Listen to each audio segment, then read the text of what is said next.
manumbalik ang pagmamahal niya sa inyo kung nakakaramdam ka ng pangbabaliwala niya, hindi na niya pinaparamdam na mahal mo siya, at sa tingin mo ay may kinahuhumalingan siyang iba, ay gawin mo ito at mananumbalik ang dating pagmamahal niya sa inyo. Gagawin mo ito sa araw ng Martes at Biyernes lamang ng kahit na anong oras. Depende sa available nyo, basta Martes at Biyernes. At pwede ito gawin ng mga LDR at magkakalapit. Same-sex, pwede nyo itong gawin upang mapanaginipan ka ng inyong minamahal. Kung si minamahal mo ay hindi na nadadala sa magandang usapan, doon natin ipapasok sa ritual o para maalala ka niya, balikan ka niya, mahalin ka niyang muli, at mapanaginipan ka niya gabi-gabi. So, kakailangan lang natin dito ay ating sarili, kailangan lubos ang inyong paniniwala at wala kang kahit na anong pagdududa. Kailangan mo dito ng isang malinis na papel, dahon ng laurel, plastic, kahit anong klaseng plastic, pwede sa yelo, ay pwede mong magamit. Kahit anong kulay na panulat at patindi. So, dito po sa papel, isusulat mo muna dito ang kanyang tunay na pangalan ng 5 beses. So, 1, 2, 3, 4, 5. Isusulat mo dito ng 5 beses at kung nakahanda ka na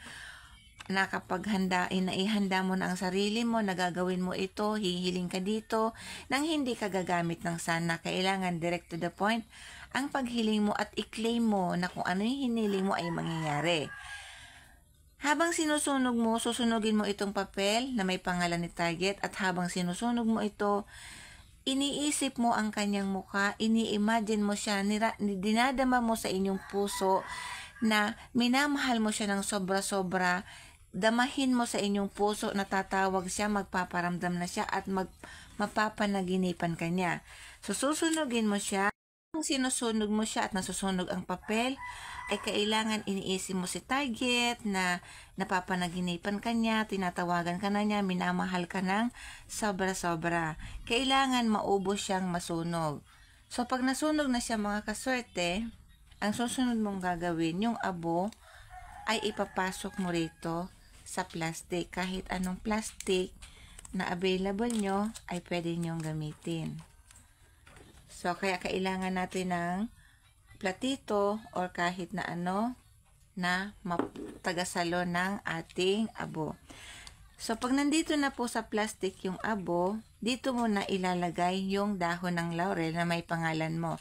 So, bago mo ito ilagay, muli kang humiling, tawagin mo ang kanyang tunay na pangalan at apelyido, mapapanaginipan mo ako lagi, babalikan mo ko, magpaparamdam ka na sa akin, babalik ang tamis ng pagmamahal mo sa akin. Kahit anong hiling mo ay pwede mong gawin at pagkatapos ay ipasok mo dito sa plastic na may abo, saka mo isarado.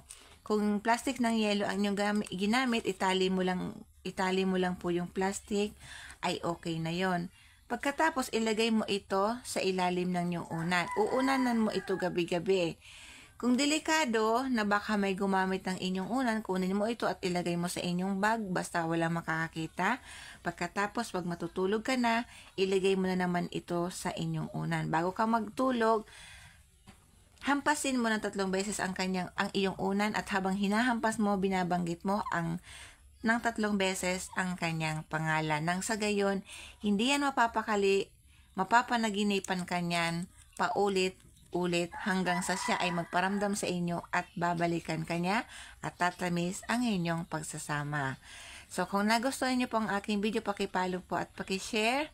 Maraming salamat mga kaswerte at itago niyo lang ito doon sa inyong uunanan mo lang ito hanggat kailan mo gusto. Maraming salamat. Mag-iingat po ang lahat.